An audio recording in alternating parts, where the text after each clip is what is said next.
Meghan Markle, the Duchess of Sussex, today released her new Netflix series called With Love, Meghan.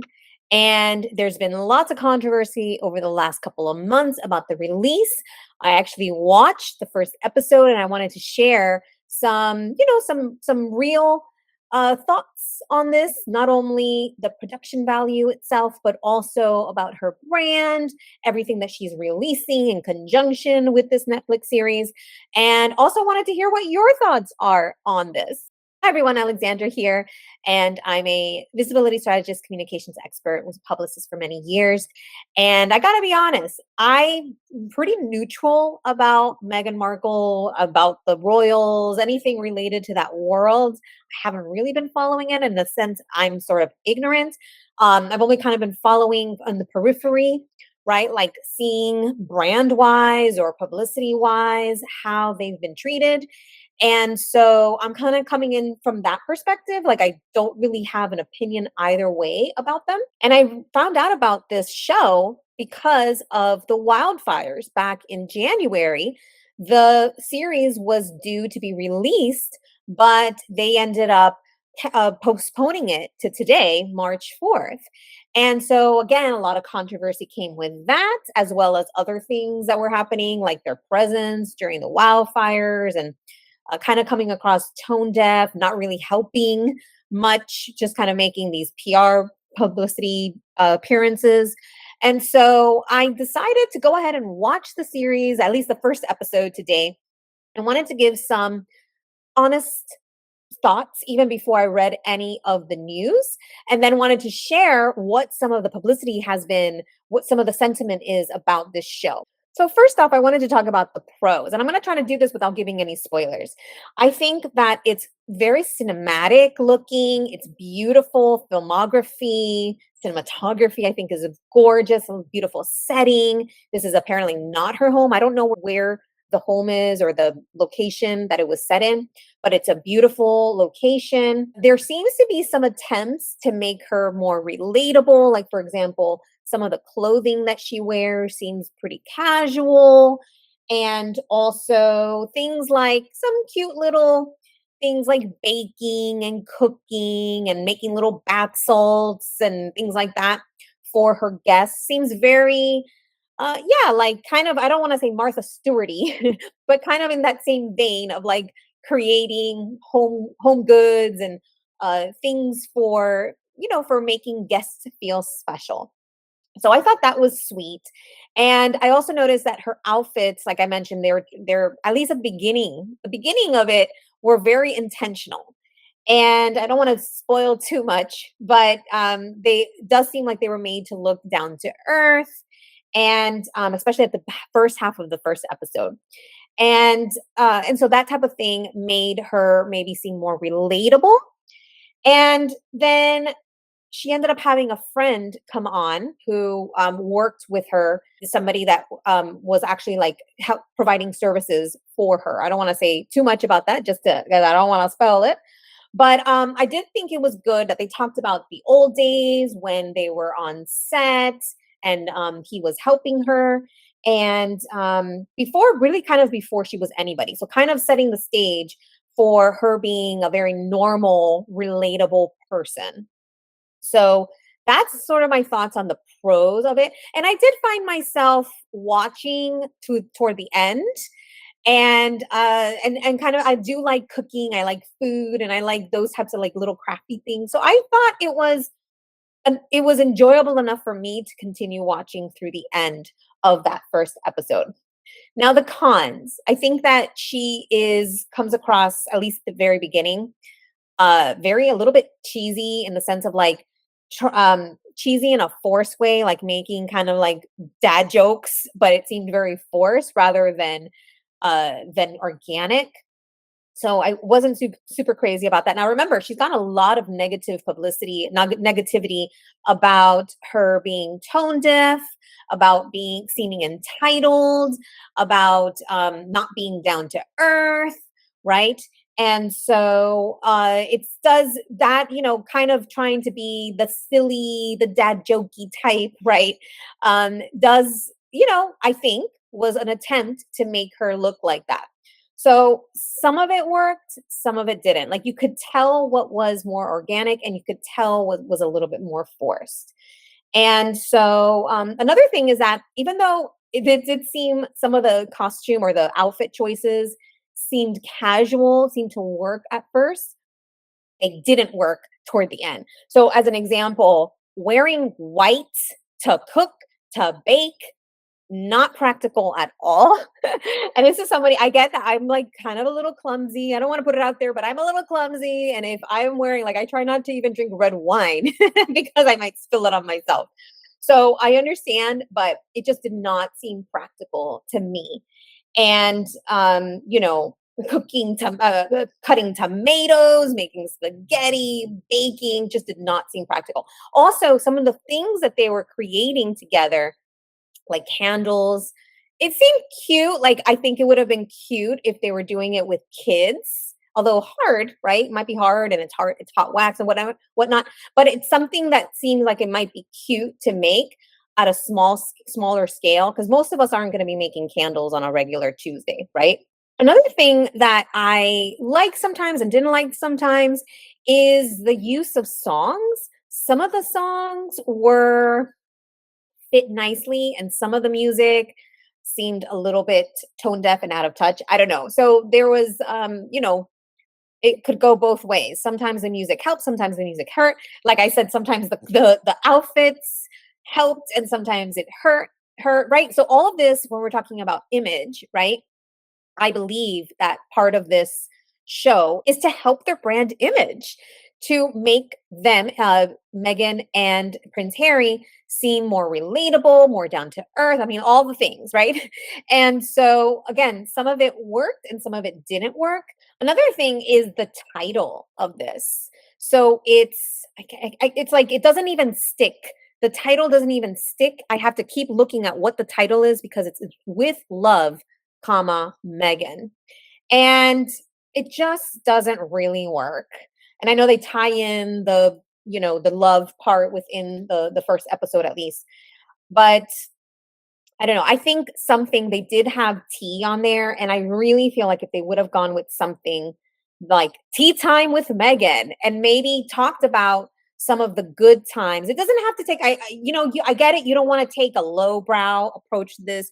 You don't want to be talking about the negative drama, but you can talk about the good stuff. Like they did dabble about that in their discussion, talking about some of the good times, but it wasn't really, I don't know, that part didn't seem as relatable. So it's like they were trying to talk about making Megan seem like a normal person before she became really famous.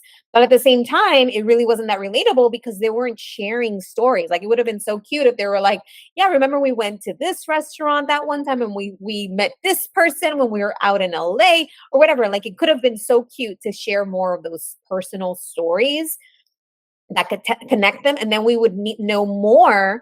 It would not only build that emotional connection with Megan, but also make her seem much more relatable and like a complete person, because here it's making her seem super like sugary sweet. We don't really see a full picture of her personality. So I think something like, and I'm not saying that this could be used, but like tea time with Megan would actually, and they could have had like her actually making tea, which brings in both like the herbal tea and also like the English tea. And that way you can use that, there's a play on words in both ways. And then obviously tea time with the tea, right? And I'm not saying, I haven't even looked if that name has been used. I'm just giving an example of something that might be more relevant and more interesting. And so that's what I would suggest if there were going to be something like that. And also teas, like I said a bit ago, or there's herbal teas, but then there's only like it's something that is also can be seen as a healthy thing to consume. And so yeah, like different things like that, I think would have made it a little bit more relatable. Like if more of it, like they could still be making the cakes and the candles and all that, but talking more instead of telling you of how to do the things, is talking and sharing their personal experiences while they're making the things. I think that would have made it much more engaging, much more interesting. Like I like doing the thing, so I was okay watching some of it, but I'm not going to be making candles. I'm not gonna be baking cakes, right? Like, and oh, and they make honey. I am not gonna be I'm not gonna be harvesting bees to make honey in my backyard. That's just not something I would do. So, now I have considered maybe getting some hens to lay eggs. I have considered that because it's been like a month and I just bought eggs last night at the supermarket. So I was like thinking about maybe I'll get some hens, but you know, that is I don't know. I'm not That's just a thought right now, a thought in my mind. So I wanted to look at what the media coverage so far has been with this because I do know that there's been, some mixed thoughts on this. So I just did a quick Megan with love just to see what comes out in the media. And as you see, it is some of it is just straight newsworthy, like this one from CNN, just kind of sticking to the facts. People sharing behind the scenes. Now, I know people did an actual like exclusive with her, so that's going to be more Megan friendly. Okay, this one's on negative. Now, Independent is a British media publication, so it makes the visiting the Sussexes look utterly exhausting. And that's a review. So that's more of an opinion piece. Kiss the Netflix deal goodbye. That's The Guardian. Is so pointless. So this is negative. Is okay with love. Megan is made for people who love TikToks about hosting guests. That's probably pretty true, right? Again, kind of going back to like the Martha Stewart of it all, right? And the thing is that Martha Stewart became famous for Martha Stewarting, right? Megan didn't become famous for doing this. And so I think that when it comes back to your brand, you want to pepper in more of what made you well known. Otherwise, people aren't going to either they're not going to tune in or they're not going to stay tuned in. So that's why that idea that I had about the tea time with Megan, something along those lines would incorporate both the things that she loves, tying in the lifestyle brand that she's building with what makes her well known, which she is a celebrity. So bring back the tea about her own life, the tea from her friends, her guest star, like the people who are guests on the show. Okay, here Harper's Bazaar says Duchess Meghan is finally doing what she loves. BBC, which is interesting, maybe BBC, and I haven't done much research on this before. This is just all like where I'm coming at this kind of like from a clean slate, with only the exception of the negative publicity I know she was getting back in January. But BBC says all smiles in Meghan's upbeat Netflix TV series with love. And I'm only looking at the headlines, right? Which is very revealing for most media.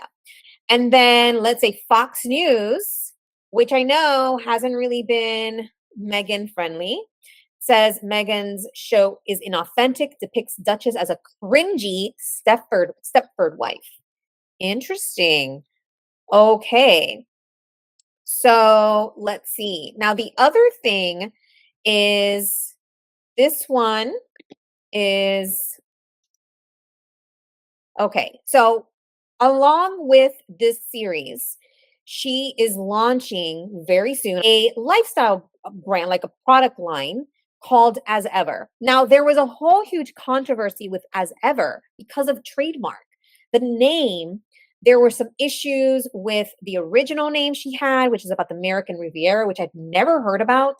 Also, might make it a little bit tone deaf because maybe the only people who have heard about that are people who live in California. I don't know. If you had ever heard of what the American Riviera, if you had ever heard of that term, let me know in the comments because I'd never heard of that before.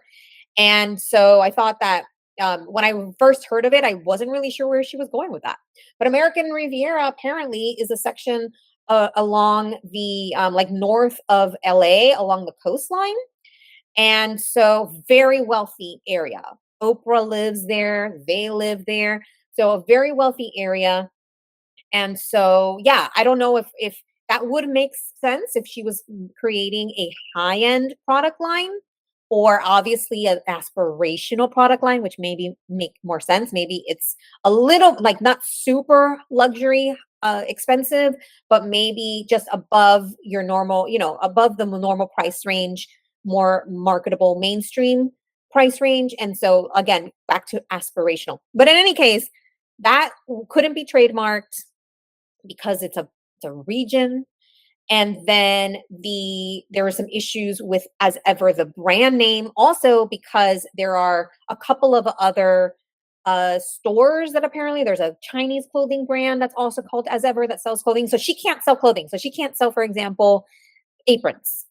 And so I wanted to look up what the this is stuff coming out from the last 24 hours. Meghan Markle admits making mistakes with as ever brand launch. Meghan Markle reveals first line of As Ever products after Netflix show premieres. So this is pretty neutral. Harper's Bazaar, which had a positive article about the show, says Meghan Markle unveiled her first As Ever collection, and I couldn't be more delighted. Okay, so Harper's Bazaar is definitely a friendly for Meghan Markle. And then this one again, this People magazine did um an exclusive with her. So let's see. Let's look at some full coverage here on that. Okay, Meghan Markle launches lifestyle brand just hours after the Netflix show debut. So one thing that's interesting, and there was some criticism again back to when the show was originally set to launch in January, that maybe they postponed it, not to, because out of solidarity with the victims of the wildfire, but more so to get their act together. And because there was maybe negative publicity, or they weren't getting the numbers, and so maybe they wanted to plan this so that they give themselves a little more time to get all of their ducks in a row. And so I feel like that's more along those lines, like, and using the fire as a little bit of like a cover up for what their real intentions are. And maybe that is part of it too. And but a small part of it. To me, it makes more sense that they would postpone it to get all of these things in a row. Maybe all because of all of that, trademark stuff. Now, by the way, it's pretty common to have trademark issues. I remember I was creating a brand for one of my businesses. I was calling it something and related to visibility, and I had people, a person who owned the name or a variation of the name, who had trademarked it, sent me like I mean, it wasn't a cease and desist letter, but she was threatening to get her lawyers involved if I didn't stop using the brand. And I had to get my attorney involved. And so in the end, it was I spent a little bit on attorney's fees, but in the end, I ended up not being able to use the name. And so it does happen. And so for anybody who wants to create a new brand, I definitely encourage you to at least go to if you live in the United States, the USPTO, US Patents and Trades Office, I think it's called, and just do a simple search and see if the name that you're interested in already has a trademark. And the other thing, back to Megan, is that if you're doing something like she's selling food, and so she can use as ever to sell food and candles and that type of products, like this is cookies, teas, jam, but she can't sell clothing. So there is already a trademark for a brand as ever that sells clothing. And so there's like there cannot be confusion with the name. And so in my case, the brand, even though there was a little bit different, the type of what we were creating was a little bit different than what that other business had. It was still similar enough. We did very similar things that there would be confusion there. And that's what she would tell. That's what she was reaching out to me when she told me. She was like, there's confusion there. And so that's why you have those you put in trademark requests for new brands that you create. So obviously she was off to a rocky start there, both with the product line and with the show.